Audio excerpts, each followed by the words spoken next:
bonsoir à toutes et à tous. Donc une remarque liminaire avant de démarrer. Nous avons préparé la présentation tous les deux, Mathieu et moi. Nous nous sommes répartis les sujets. On aurait pu inverser la présentation, on aurait dit exactement les mêmes choses. Donc le plan que nous avons préparé, donc puisque Michel le souhaite, on va faire une introduction à l'IA, rappeler très brièvement ce qu'est l'IA, ce qu'est le machine learning, ce qu'est le deep learning. Et puis, on va focaliser sur deux grands sujets qui sont les deux sujets qui bougent. Parce que l'IA, ça fait quand même plus d'une trentaine d'années que PSA, Renault utilisent des techniques d'IA. Mais depuis quelques années, il y a deux choses qui ont bougé, le véhicule autonome et puis l'utilisation de ces masses de données qui sont générées de différentes façons. Donc on va focaliser sur ces deux grands domaines et puis on conclura avec quelques challenges ou quelques difficultés sur lesquelles il va falloir travailler. Alors, très rapidement, pour définir ce qu'est l'intelligence artificielle, il n'y a pas une définition qui est communément acceptée dans la communauté d'IA, mais en général, ce qu'on va dire, c'est que on va considérer l'intelligence d'une machine par référence à l'intelligence humaine, qui est elle-même pas bien définie, donc c'est pas très utile d'une certaine façon, mais on va considérer que si une machine est capable de se comporter, de résoudre des problèmes dont on dirait que pour les résoudre, un être humain doit faire preuve d'intelligence, alors la machine elle-même est intelligente. Donc c'est une vision très boîte noire, parce que finalement, on ne cherche pas à rentrer à l'intérieur, on ne cherche pas à comprendre comment elle le fait. Et le meilleur exemple de ça, c'est le test de Turing, défini voilà maintenant assez longtemps. Vision complètement boîte noire. Après, il y a une autre façon de regarder l'IA, c'est de regarder les problèmes auxquels elle s'adresse. Et en général, ce sont des problèmes, la grande majorité des cas, sur lesquels nous n'avons évidemment pas de solution algorithmique. On peut dire step by step comment il faut procéder pour résoudre le problème. Pensez à un exercice de résumé de texte que tout élève de collège ou de lycée doit faire. Il n'y a pas de méthode pour expliquer comment faire ça. Il n'y a pas d'algorithme pour faire ça. Donc pas d'algorithme, et puis en général, une combinatoire très grande, qui fait qu'on ne peut pas énumérer les solutions, on ne peut pas se promener n'importe comment dans l'espace des solutions. Donc ça va être les deux caractéristiques. Alors, l'IA, c'est aussi une palette de techniques, une palette de méthodes qui ont été développées durant ces 30 ou 50 dernières années. Et finalement, si on essaie de les classifier de façon très grossière, on pourrait dire, une première façon, c'est puisqu'on fait référence à l'intelligence humaine, à quelqu'un qui sait résoudre le problème, essayons de comprendre comment lui il fait, essayons de comprendre quelles connaissances il utilise, quelles connaissances il met en œuvre, quel raisonnement, quel type de raisonnement il met en œuvre. Et donc ça a été tout un courant qui continue de se développer, mais qu'on appelle l'IA symbolique, parce qu'on essaie de représenter des choses. Deuxième grande classe de méthodes ou d'approches, on va partir des caractéristiques de la solution qui est recherchée, et on va utiliser ces caractéristiques pour contraindre l'espace de recherche. Donc ça a été la programmation par contrainte. Puisque ma solution doit avoir telle et telle caractéristique, j'utilise ces caractéristiques pour essayer de limiter mon espace de recherche. Et puis la troisième grande classe de démarche, c'est l'apprentissage. Je donne à la machine des exemples en disant, voilà, ça c'est une solution A, ça c'est une solution B. Et je te donne les méthodes pour que toi-même, tu sois capable, finalement, de trouver comment faire la différence entre A et B. Alors, dans l'exemple classique, comment reconnaître un chat sur Internet. Grand problème de recherche. Mais on va voir que c'est utilisé sur tout un tas d'autres exemples. Donc voilà très rapidement comment on pourrait introduire l'IA. On y reviendra peut-être. Et je vais laisser Mathieu expliciter l'apprentissage.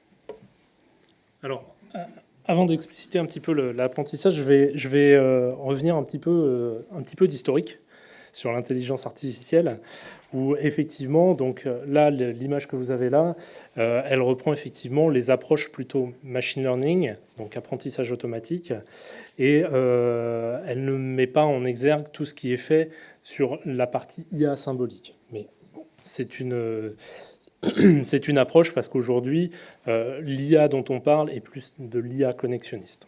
Donc d'où cette planche. Donc si on remonte un petit peu à l'origine de l'intelligence artificielle, ça remonte aux années 50. La première fois où on a entendu le terme intelligence artificielle, c'est à la conférence de Dartmouth en 1956, où là, effectivement, il y a un petit groupe de chercheurs qui ont posé les bases de l'IA.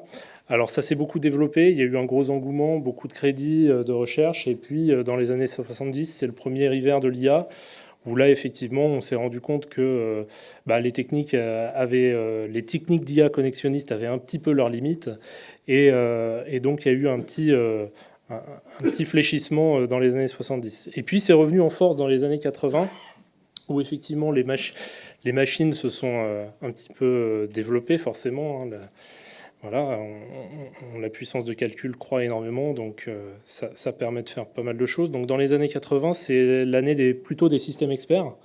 Si on revient dans les années 80, voilà, donc c'était également un engouement qui est vite tombé un petit peu. Puis si on continue un petit peu dans ce cheminement, on a eu un regain d'intérêt dans la fin des années 90, où effectivement, là, on a eu l'arrivée de Deep Blue, d'IBM, avec ses gros succès sur les échecs, les jeux d'échecs. Voilà, et donc ça a pas mal contribué effectivement à redonner de l'intérêt aux techniques d'IA. Et puis, il faut attendre les années 2000. Alors, je cite souvent 2004. 2004, c'est l'année du challenge DARPA, premier challenge DARPA sur le véhicule autonome, qui a créé, en fait, pareil, un gros engouement sur la computer vision et sur les techniques de perception. Et ça a relancé énormément de travaux sur l'IA. Ce qui a abouti d'ailleurs dans les années 2007-2010 au regain d'intérêt du deep learning avec la puissance de calcul associée, qui a permis les avancées qu'on sait aujourd'hui. Et la date que je vais citer aussi, c'est 2016-2017, où là c'est AlphaGo, Google, hein, DeepMind, où là effectivement, là c'est le jeu de Go qui a été entre guillemets résolu, puisque la machine a permis de battre les meilleurs mondiaux sur le sujet. Donc voilà, c'est très vaste. On pourrait passer beaucoup de temps à ça. Donc là, je vous propose de continuer plutôt sur effectivement une petite définition de l'apprentissage. Voilà. Très très rapidement pour vous expliquer comment fonctionne l'apprentissage, et après on basculera sur les applications. On va parler d'apprentissage connexionniste essentiellement, mais juste avant j'ai remis deux points qui me paraissent importants. Le premier, c'est une phrase, enfin, quand on voit le machine learning, une des premières phrases qu'on trouve sur la définition du machine learning, elle est due à Samuel, qui travaillait sur le jeu de dames, 59. Donc en 59, il y a déjà des gens dans la communauté d'IA qui s'intéressent à l'apprentissage et à la façon dont les algorithmes vont pouvoir améliorer progressivement leur façon de jouer. Le deuxième point qu'il faut avoir en tête, c'est que l'apprentissage, ce n'est pas que de l'apprentissage par réseau de neurones, ce qu'on appelle connexionniste. Il y a beaucoup de gens qui ont travaillé sur comment apprendre des concepts, comment apprendre des règles, surtout dans une démarche de base de règles, comment peut-on apprendre automatiquement ces règles.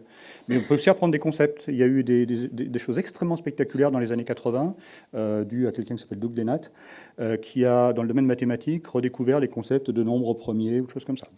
Donc il y a aussi tout un courant qui continue de gens qui cherchent à travailler sur l'apprentissage, pas simplement sous l'angle connexionniste. Donc le courant connexionniste, qui est le courant dominant quand même aujourd'hui, c'est quoi?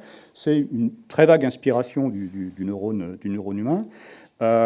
Donc on a des neurones qui sont reliés les uns aux autres avec des entrées, des sorties. Le neurone fait une somme pondérée des informations qu'il reçoit, décide en fonction de cette somme pondérée s'il bascule de l'information ou pas vers le suivant, et en cascade, on calcule comme ça le résultat de sortie. Bon, donc ça, c'est une façon de faire.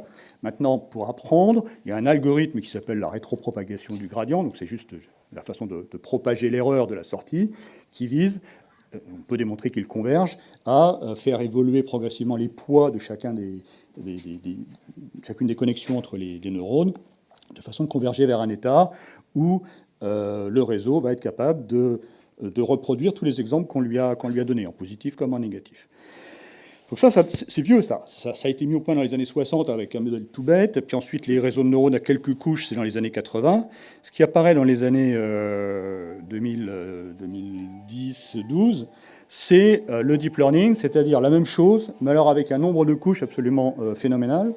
Et ça s'est rendu possible pour deux raisons. C'est rendu possible parce que d'une part, on a la puissance de calcul qui permet de faire tourner ces systèmes et de les faire apprendre.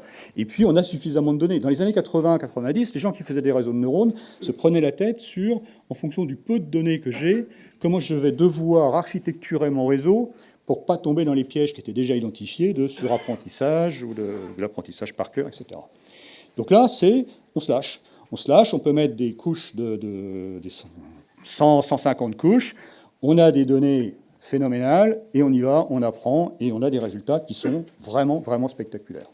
Sur quel type de tâches? Essentiellement des tâches de perception, dans un premier temps. Et ça, c'est vrai que ce sont des sujets sur lesquels l'IA symbolique était très très mal. Faire un système expert de diagnostic médical, en allant interviewer les meilleurs experts du domaine, ça marchait bien. Faire un système qui est capable de reconnaître dans une foule comme celle-là une personne que vous connaissez, c'était l'exemple que l'on citait. Est-ce que vous êtes capable, au téléphone, de dire à quelqu'un « retrouve-moi telle personne dans la salle ». On ne sait pas faire. On est tous capables de le faire instantanément, mais l'expliciter, on n'y arrive pas. Donc le modéliser, on ne savait pas faire. Donc les réseaux de neurones vont fonctionner très bien pour ce genre de tâches, mais pas que. Il y a des gens aujourd'hui qui s'intéressent à comment optimiser, donc au sens optimisation combinatoire, avec des réseaux de neurones. Alors ça m'amène à un deuxième... donc un deuxième message, c'est... donc le premier message, c'est l'IA, ce n'est pas que le deep learning, même si le deep learning est ce qui a vraiment bougé, boosté toutes les recherches depuis une demi-douzaine ou une dizaine d'années. Le deuxième message, c'est que quand on essaie de projeter les applications de l'IA sur les différentes fonctions d'une entreprise automobile, donc là on retrouve la R&D, le manufacturing, supply chain, sales, marketing, et puis la couche, enfin les deux colonnes un peu plus nouvelles des services connectés, des services de mobilité ou du véhicule autonome, on s'aperçoit que des applications d'intelligence artificielle, il y en a partout. Toutes les fonctions sont concernées. Je ne vais pas vous les détailler toutes, on ne va pas toutes les... Mais toutes les fonctions sont concernées. Et quand on regarde les technos qui sont mis en œuvre, on s'aperçoit qu'il y a énormément de technos différentes qui sont sollicitées. Donc on retrouve en vert tout ce qui est optimisation combinatoire, hein, c'est pas surprenant sur la planification, planification de production dans les usines ou en supply chain. En conception, on peut aussi essayer d'optimiser des câblages enveloppes pour minimiser le coût. On a des problèmes d'allocation de moteurs sur des bancs, on a des problèmes... tout ça, c'est de l'optimisation combinatoire. Mais on va le retrouver aussi quand on va parler de services de mobilité. Si on parle de traitement du langage naturel, l'interface homme-machine, ce qui est plutôt en rose saumon, on en trouve un peu partout. Donc, deuxième message, c'est de l'IA, finalement, on va en trouver un peu partout dans nos entreprises. Maintenant, ce qui change, ou les deux grands domaines qui sont en train de bouger, c'est tout à fait à droite, en vertical, le véhicule autonome, où là, il y a énormément de besoins d'intelligence artificielle, et on va le détailler.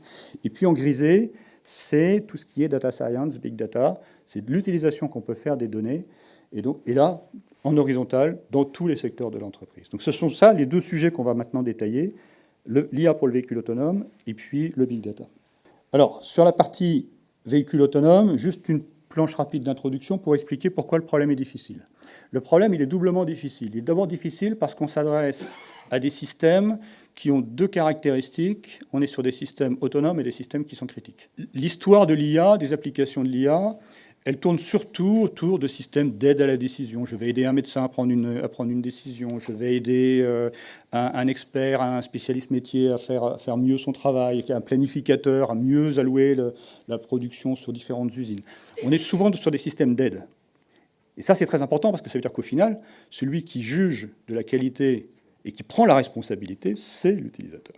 Dans les systèmes autonomes, c'est le système qui va devoir prendre la responsabilité. Et puis, on a des systèmes qui sont critiques, des systèmes qui ne sont pas critiques. AlphaGo joue au jeu de Go. Il est autonome, mais s'il se plante, c'est pas très grave. Il se rattrapera le week-end d'après. Bon. Un drone autonome, un véhicule autonome, un système qui voudrait, définir des médications de façon autonome en analysant des tumeurs, ça, ce sont des systèmes critiques. Et quand vous discutez avec les gens justement qui travaillent sur l'analyse d'images de tumeurs cancéreuses, ils vous disent nous, on bascule pas dans le monde de l'autonome. On reste dans le système d'aide à la décision parce qu'au final, il vaut mieux que ce soit un médecin qui prenne la décision. Donc, première difficulté technique, on est sur des systèmes qui sont autonomes dans un monde critique.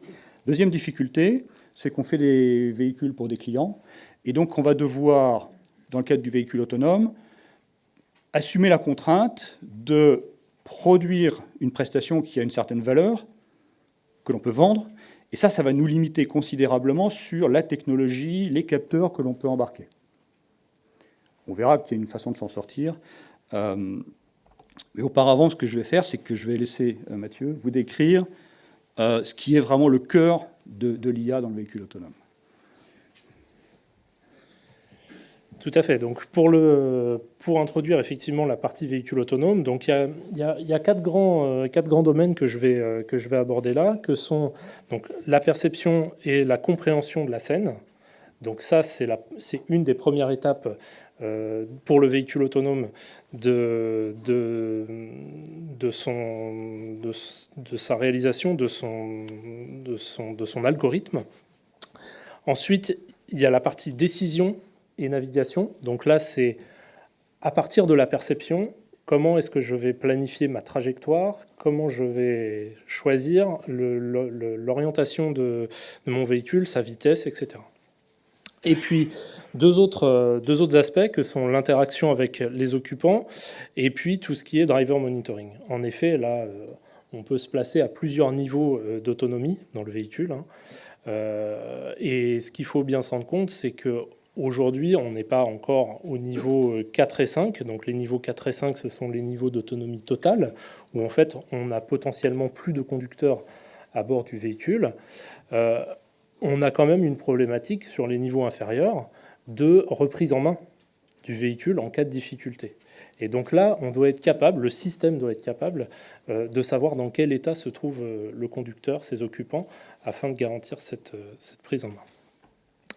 Alors, si on va un petit peu plus dans le détail, pourquoi les techniques d'IA pour le véhicule autonome? Comme l'a dit Jean-Marc, effectivement, c'est un programme très complexe. Et on peut vite se rendre compte que l'exemple qui est là, place de l'Étoile, on se voit très mal définir un système et un algorithme avec des classiques if and else pour effectivement résoudre ces situations-là. Donc naturellement, on va se tourner vers des techniques d'intelligence artificielle. Et puis l'intelligence artificielle, elle a fait ses preuves dans la computer vision, on l'a dit juste avant, et donc pour toute la brique de perception, c'est-à-dire l'utilisation des capteurs, capteurs au sens large, ça peut être caméra, lidar, radar, on a besoin de ces techniques d'IA. Alors maintenant, quelle technique et pour quel niveau d'architecture? C'est-à-dire que où est-ce qu'on va mettre de l'IA dans notre architecture fonctionnelle du véhicule autonome? On a classiquement, on va retrouver deux architectures, deux approches possibles. La première approche, c'est l'approche qu'on appelle end-to-end, de bout en bout, où là, l'idée est relativement simple. Ce sont des approches qui ont été faites et ont été explorées par pas mal d'universitaires et de grandes sociétés américaines, je pense à Nvidia notamment. Le principe, c'est de prendre en entrée de notre réseau, notre gros réseau de neurones, l'ensemble des capteurs et des données brutes des capteurs, donc caméra, les radars, lidar, etc. On prend l'ensemble de nos données capteurs, et en sortie, on a directement notre angle volant et notre accélération ou freinage. Donc ça, c'est une approche quand même très difficile, puisque comme on l'a dit, on ne sait pas expliquer les décisions qui sont inhérentes aux techniques d'apprentissage profond. Et donc ça, c'est un réel problème pour la certification, la validation, l'audit en cas de problème.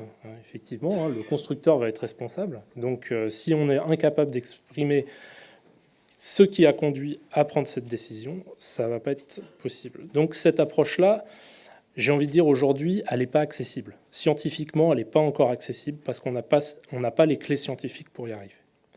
Du coup, on s'oriente plutôt vers l'approche multitechnique distribuée, où là, l'idée, c'est comme on fait depuis de nombreuses années, c'est l'approche scientifique qui consiste à hiérarchiser. On va découper notre problème en plusieurs parties.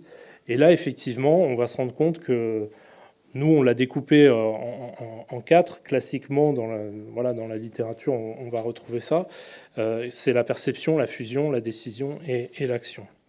Donc, où est-ce qu'on va retrouver des briques d'intelligence artificielle?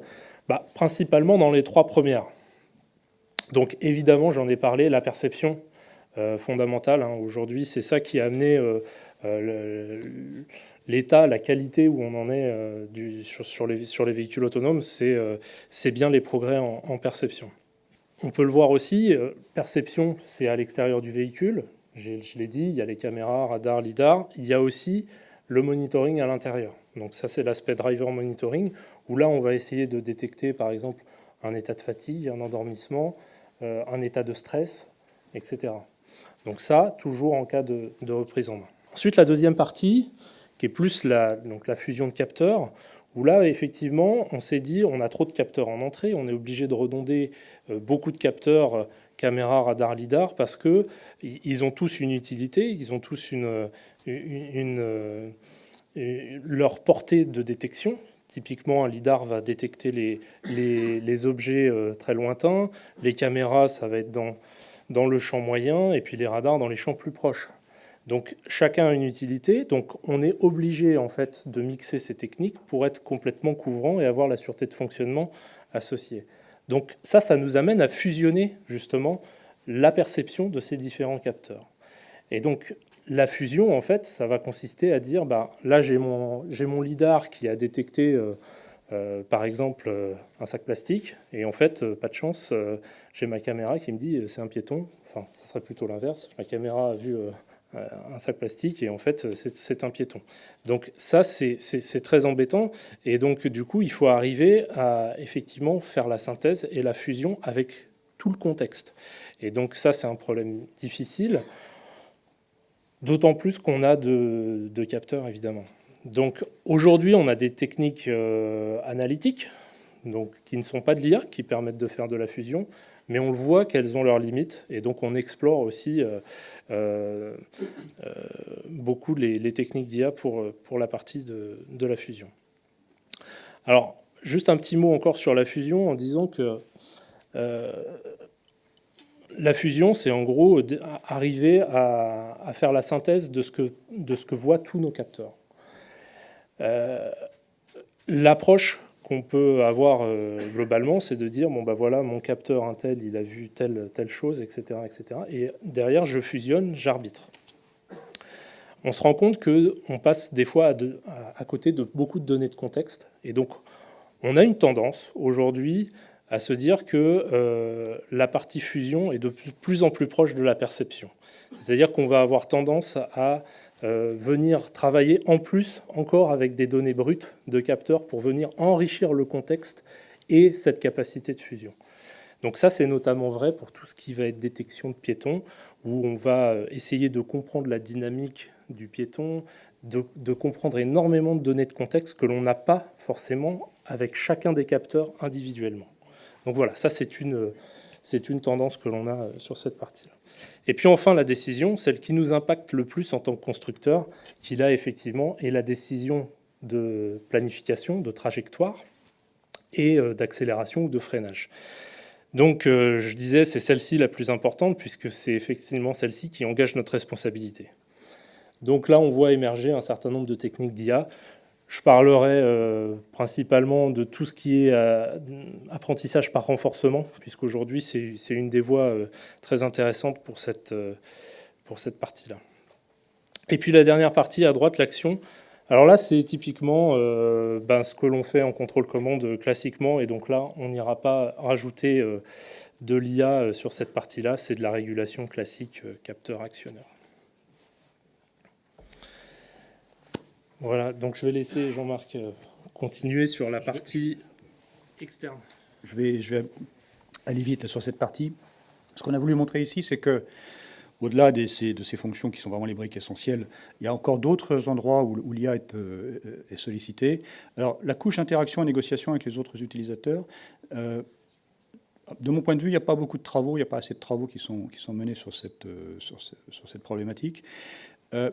Pensez juste à la façon dont vous conduisez et la façon dont vous insérez sur une autoroute, par exemple, ou de la façon dont vous réagissez quand quelqu'un essaie de s'insérer en fonction du contexte. Elle ne va pas réagir de la même façon si c'est dense, si vous voyez que vous avez une opportunité, ou qu'au contraire, si vous ne passez pas là, derrière, ça risque d'être beaucoup plus compliqué. Et puis, il y a tout ce petit jeu de j'accélère pour montrer que j'aurais envie de passer, je vois que tu accélères aussi, alors bon, et puis non, je vois que tu freines, donc c'est bon, ça a l'air de vouloir dire que tu me laisses passer. Je te confirme que j'ai l'intention de passer, ok. Donc, il y a tout ce jeu d'interaction qui est extrêmement subtil, qu'on fait tous les jours, très naturellement, très difficile à modéliser, très difficile à intégrer dans nos systèmes. Donc ça, c'est la partie embarquée. Et sur la partie débarquée, bon, vous savez tous que pour le véhicule autonome, on ne va pas faire rouler nos véhicules à des millions de kilomètres à chaque fois qu'on a besoin de revalider quelque chose. On va utiliser le virtuel, hein. Tu le sais bien. Et donc pour ça, il faut avoir des environnements de simulation qui sont réalistes. Il faut avoir des bibliothèques de scénarios qui sont le plus exhaustifs possible. Donc on va utiliser de l'IA, par exemple, pour analyser des enregistrements et faire de la classification automatique. On va utiliser l'IA pour avoir des modèles réalistes du comportement des autres véhicules dans lesquels on vient insérer notre véhicule autonome pour voir comment tout ça se comporte. Bon, là on est sur le véhicule autonome de façon générale. Les nouveaux services de mobilité, les robotaxis, vous avez compris que les constructeurs automobiles sont dans une logique où ils veulent aller sur ces nouveaux services. Ça change un peu la donne. Alors je ne vais peut-être pas rentrer dans le détail de pourquoi c'est très différent. Par contre, ce qui est intéressant, c'est de comprendre que le business model est radicalement différent. Et que donc, on va pouvoir mettre beaucoup plus de technologie. On va aussi pouvoir jouer sur l'infrastructure. Ça, c'est très important. On va pouvoir simplifier d'une certaine façon le problème si on est capable de jouer sur l'infrastructure plutôt que de subir toutes les routes sur lesquelles on voudrait aller. Ceci étant, ça pose d'autres problèmes. C'est-à-dire que pour être opérateur de mobilité, il faut être capable d'opérer le service. Donc là, on a pris un exemple qui est celui du car sharing, du car free floating.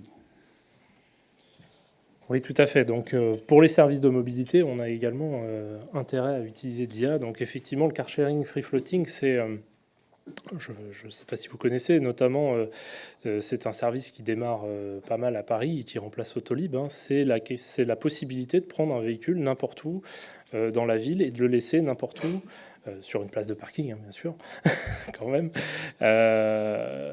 Et c'est un service donc en temps réel. On peut visualiser donc les véhicules disponibles autour de nous et les prendre quand on le souhaite et les restituer quand on le souhaite. Donc c'est un service à la carte. Mais ça, pour l'opérateur, eh ben, ça pose beaucoup de problèmes. Beaucoup de problèmes parce qu'on n'a pas de station. Imaginez pour les véhicules électriques, il faut les recharger. Donc il va falloir monitorer l'état de charge, il va falloir aller les recharger sur des stations proches, etc. etc. Ça pose problème, beaucoup de problèmes aux opérateurs.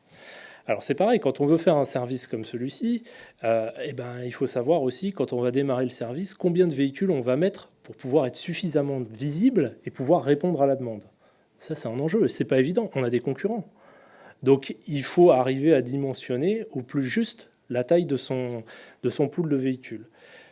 Pareil, second enjeu, c'est utiliser au maximum, maximiser l'utilisation du véhicule tout au long de la journée. Effectivement, un véhicule qui dort en banlieue et qui n'est utilisé qu'une fois par semaine, ça ne va pas du tout être rentable pour l'opérateur. Donc là, effectivement, il y a une problématique qui va être de repositionner et d'avoir toujours les véhicules aux bons endroits où la demande est forte. Alors quand j'ai dit ça, j'ai tout dit. C'est-à-dire qu'il faut absolument arriver à modéliser, finalement, les flux de transport dans la ville.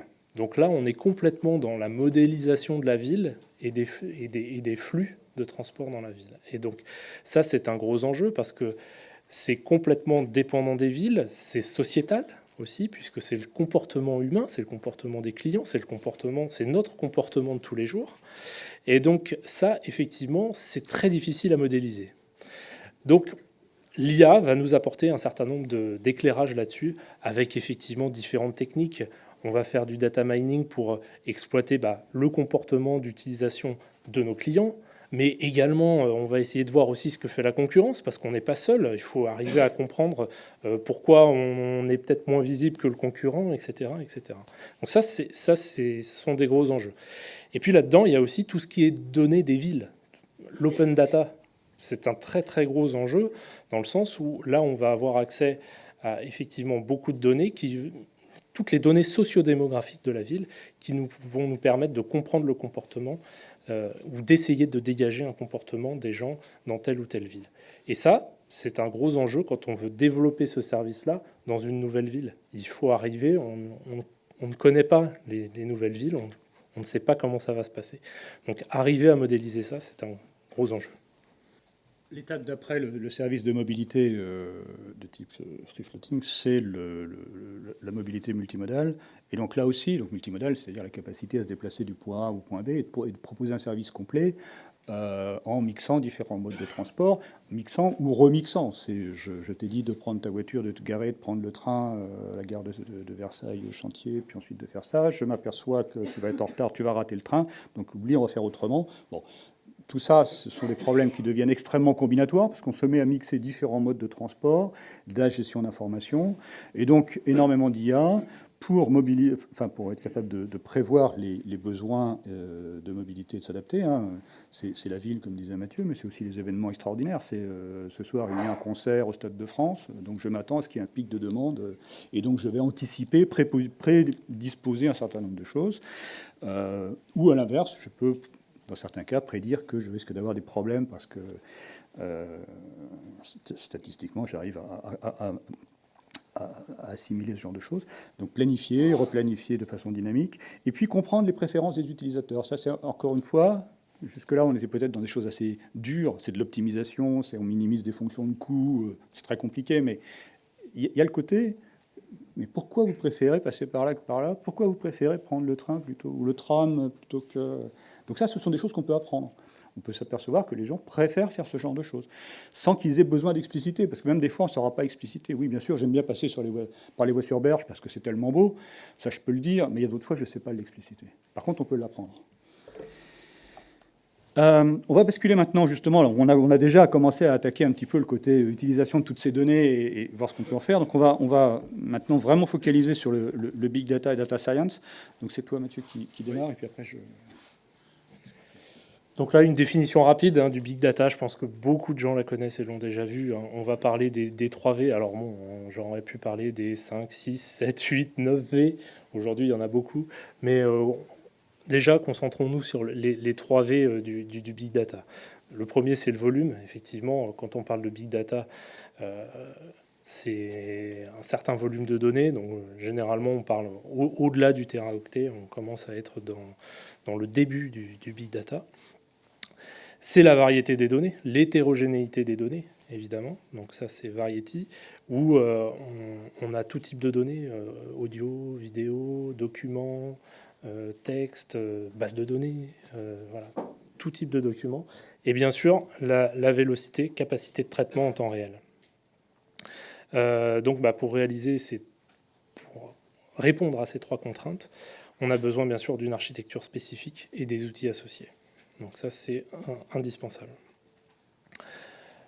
Ensuite, le deuxième point, c'est la data science. C'est qu'une fois qu'on a la data, on peut commencer à faire des modèles, à calculer. Et donc là, effectivement, le point clé, c'est l'accroissement de la puissance de calcul et bien sûr l'utilisation des méthodes de machine learning. Donc ça va nous permettre de valoriser notre donnée et de répondre à des nouveaux cas d'usage.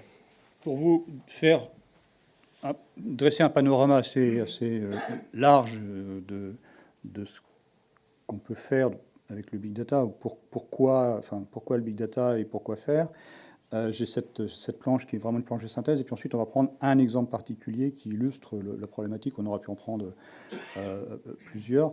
Alors, la première question qu'on peut se poser, c'est mais d'où viennent ces données que l'on veut manipuler?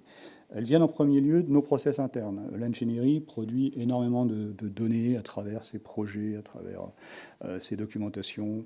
Le manufacturing, on pourrait accumuler tout un tas de données sur comment les robots se comportent, ce qu'ils ont fait, etc. Les lots des fournisseurs, l'IoT va accélérer tout ça. L'après-vente est une source... Bon. Donc on a énormément de données qui nous sont propres, qui sont internes. On a tout ce qu'on sait sur nos clients, alors par le CRM classique, à la relation cliente classique.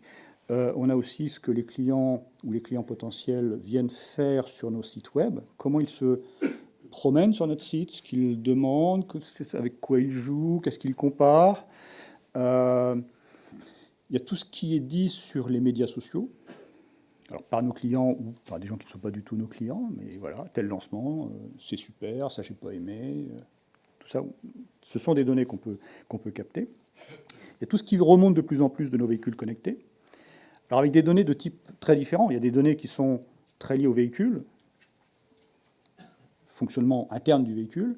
Il y a des données qui sont liées à l'environnement, la température par exemple. Tout véhicule mesure la température, il en a besoin. Remonter la température de tous des millions de véhicules qui sont sur la route, c'est pour un organisme comme Météo France, c'est formidable. Il n'a jamais eu autant de capteurs pour alimenter ses modèles. Et puis il y a l'usage. Que font nos clients avec nos produits? Comment ils s'en servent? Parce que ça, c'est des choses qu'on ne sait pas forcément très bien. Et puis, de plus en plus, il va y avoir, Mathieu parlait d'open data tout à l'heure avec les villes, de plus en plus de données qui remontent des infrastructures, de la ville connectée, Smart City. Donc, toutes ces données, on va pouvoir en faire quoi? On va d'abord pouvoir améliorer nos process internes. Si on connaît mieux nos clients, si on est capable de réagir, de détecter plus vite, des crises qualité, on va pouvoir réagir plus vite. Donc on va pouvoir améliorer nos process, nos propres process, et puis être plus agile, plus efficace. On va aussi pouvoir proposer des nouveaux services. On va construire des nouveaux services qui vont être en général personnalisé, parce qu'on a mieux compris qui était le client, on a mieux compris comment il se sert du véhicule, ce qu'il aime faire. Donc on va pouvoir lui proposer des choses, alors soit de type maintenance prédictive, parce qu'on sait mieux comment il sollicite son véhicule, soit lié au confort. On a compris comment qu'il se servait du véhicule, le type de réglage qu'il aimait avoir. Et puis il y a, on l'a vu tout à l'heure, tous les services de mobilité. Pour construire des services de mobilité, il va falloir manipuler toutes ces données. Et puis un autre aspect qui est pas le plus développé et je pense qu'il est le plus difficile pour des questions de business model, qui est la monétisation de ces données. C'est-à-dire, je citais l'exemple de la donnée de température. Qu'est-ce qu'on peut en faire? Est-ce qu'on peut la vendre à Météo France? Ça, c'est une grande question. Il y a eu des tentatives de car data marketplace. Pour l'instant, c'est pas ce qui marche le mieux. Les villes sont très intéressées aussi à avoir des informations sur les endroits où il fait 0 degré et vous avez mis en route vos essuie-vitres, parce que ça doit pouvoir dire qu'il pourrait y avoir une pluie verglaçante, donc si je dois envoyer une saleuse, c'est d'abord là-bas. Ou détection de nid de poule, enfin ce genre de choses. Mais encore une fois, quand on discute avec les municipalités, ils nous disent on est super intéressés par vos données, mais vous comprenez, d'abord j'ai pas de budget, en plus le service, moi il est gratuit vis-à-vis de mes citoyens, donc je ne peux pas vous acheter les données. On prend l'exemple de la maintenance prédictive. Donc là, si on regarde un petit peu l'exemple de la maintenance prédictive, alors là, on se place dans le cas de la maintenance prédictive pour le client. Donc l'objet, c'est le véhicule. Mais la maintenance prédictive, ça peut très bien s'appliquer à l'usine, évidemment, puisqu'on a des robots, des bancs de test, plein de choses. Et donc cette démarche-là pourrait aussi s'appliquer en usine. Un peu différemment, mais aussi s'appliquer en usine. Alors la maintenance prédictive, c'est quoi? Simplement, la maintenance prédictive, c'est arriver à faire un monitoring de l'état de santé du composant ou du système que l'on veut, dont on veut détecter une défaillance, une usure, une casse, etc. On peut vouloir détecter plusieurs choses. Et puis, cet indicateur de santé, pour que ça soit pertinent, il faut le monitorer au cours du temps et de manière suffisamment dynamique pour être pertinent. Alors pourquoi? Il faut adapter effectivement la maintenance en fonction de l'usage du véhicule. Là, on voit tout de suite l'intérêt pour le client, c'est-à-dire qu'un client qui utilise moins son véhicule, qui le sollicite moins, aura effectivement peut-être des pas de maintenance beaucoup plus longs que quelqu'un qui fait 50 000 km par an. Donc ça, on voit tout de suite effectivement l'intérêt pour le client. Alors d'un point de vue constructeur, il y a aussi un gros intérêt, c'est que aujourd'hui on a des choses qui s'appellent les DTC, les défauts trouble code. Donc en gros les défauts, les codes défauts que nous remontent nos calculateurs. Et ça, ils ont plusieurs difficultés, plusieurs faiblesses. En l'occurrence, quand le défaut il arrive, Généralement, c'est trop tard. Quand le voyant il s'est allumé au tableau de bord, il y a une défaillance, c'est avéré, c'est trop tard. Donc là, on est dans la maintenance curative. Voilà, donc ça, c'est un problème. Donc il faut effectivement améliorer nos indicateurs pour pouvoir détecter les prémices du défaut. Voilà. Donc ça, c'est important. Et puis le deuxième point, c'est aussi de limiter les risques de dépose de composants dans nos garages. Parce qu'effectivement, des fois, un défaut qui arrive, on va incriminer un composant qui, en fait, est issu d'une panne d'un autre composant. Et donc, on va changer à tort ce composant. Donc ça, c'est un gros problème. Ça veut dire que notre indicateur, il est mauvais. Voilà. Et donc, à ce moment-là, on est obligé de mettre en place un système de monitoring plus performant. Donc, le principe, c'est très simple, hein, de la maintenance prédictive, c'est que vous avez un état nominal, qui est votre état de système classique, qui va effectivement avoir un certain nombre de variations, des variations habituelles.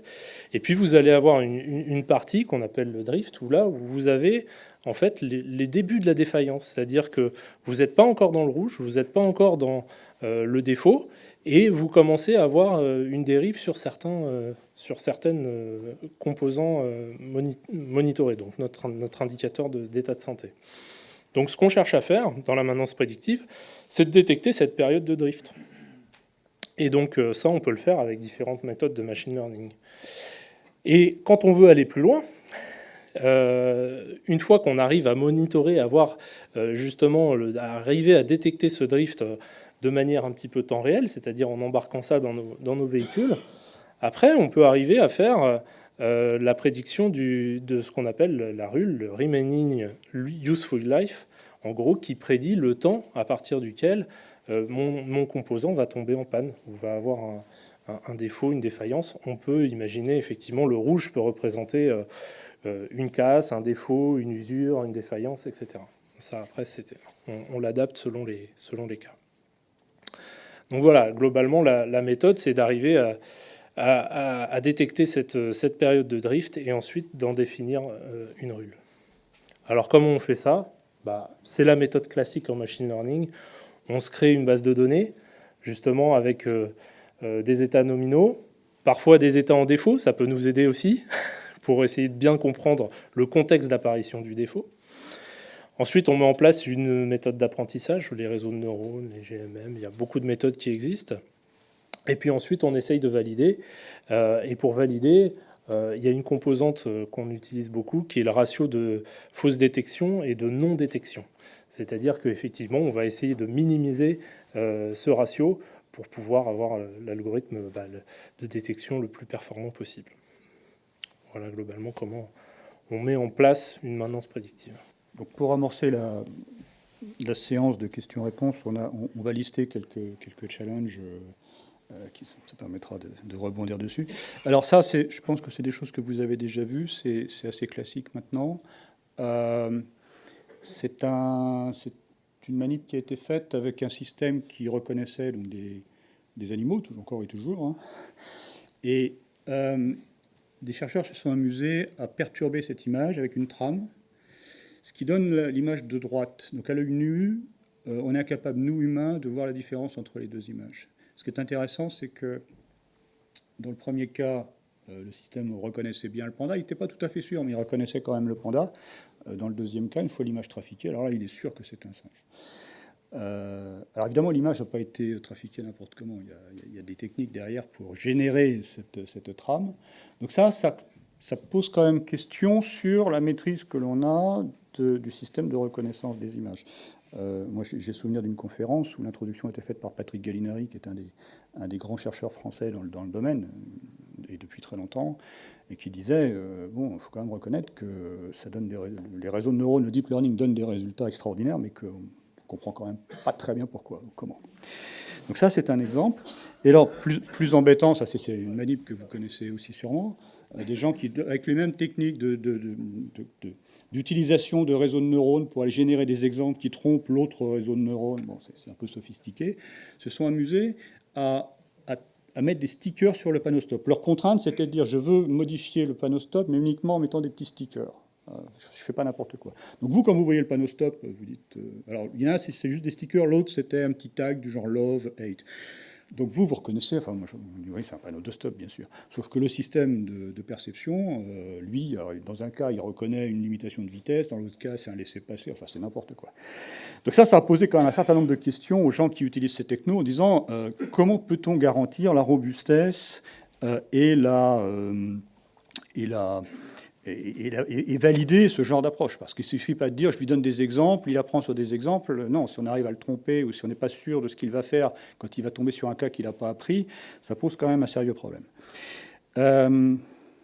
En fait, ce qui est important, c'est qu'on a en France des gens extrêmement compétents. Je citais Patrick Gallinari à Paris 6, mais il y a d'autres équipes au CNRS, au CEA, à l'INRIA qui sont vraiment très très très fortes sur toutes ces technos. Donc on bénéficie quand même de cet écosystème et de la capacité d'aller monter des collaborations avec ces instituts. On a la possibilité de créer des labs communs, donc ce que PSA a fait avec l'INRIA, ce que Renault a fait avec l'UTC et le CNRS.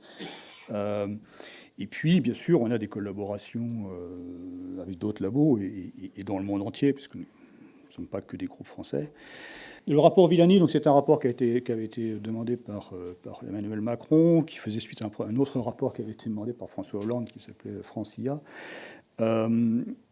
Et dans ce que Cédric Villani a proposé, il y a, pour structurer un petit peu la recherche française autour de l'IA, la création de ce qu'il a appelé des instituts interdisciplinaires d'IA, on appelle les 3 IA, instituts interdisciplinaires d'intelligence artificielle. Donc il y en a 4 qui ont été présélectionnés, un sur Paris, Prairie, un sur Toulouse, un sur Sophia, Antipolis-Nice, et puis un 4e sur Grenoble, et qui vont animer la recherche française en intelligence artificielle. Donc PSA participe aux 3 IA de Paris, Prairie. Renault participe à celui de Toulouse et celui de Sophia Antipolis, essentiellement, un petit peu Grenoble. Et ces 3 IA sont centrées sur les priorités que Villani avait identifiées, les systèmes de transport, mobilité, la santé, l'énergie et l'environnement. Donc on voit que les systèmes de transport, la mobilité font partie des priorités. Et dans certains cas, on va même trouver des thèmes comme l'IA bio-inspirée, qui sont aussi des sujets, alors, qui arrivent par des biais, mais qui sont des choses extrêmement intéressantes dès lors qu'on va se poser la question de comment embarquer cette IA dans des véhicules. Parce qu'il y a un sujet qu'on n'a pas abordé là, c'est comment on sait mettre tout ça dans un véhicule sans prendre tout le coffre et vider la batterie. Voilà, donc ça, c'est un peu l'écosystème. Alors, quelques challenges, je te laisse celui-là, et puis je reviendrai peut-être à la fin. Oui, donc quelques challenges. Alors, ce slide-là est vraiment pour vous montrer les grands challenges génériques de l'IA. Alors, il est aussi très, très focalisé sur ce qu'on vit dans le véhicule autonome, mais ces challenges-là peuvent s'appliquer à beaucoup de nos sujets d'IA dont on vient de vous parler. Le premier, c'est la safety, vous avez compris, les images, l'explicabilité, l'interprétabilité, c'est quelque chose d'essentiel. Sans ça, ça va être difficile de prouver, d'avoir une certification de ces algorithmes, mais c'est un enjeu, un challenge essentiel. Ensuite, le deuxième, on en a parlé rapidement, c'est tout ce qui est outils de simulation. Ça, c'est très utile pour venir alimenter nos apprentissages, nos modèles d'apprentissage. Ensuite, il y a la partie capteur, embarquabilité.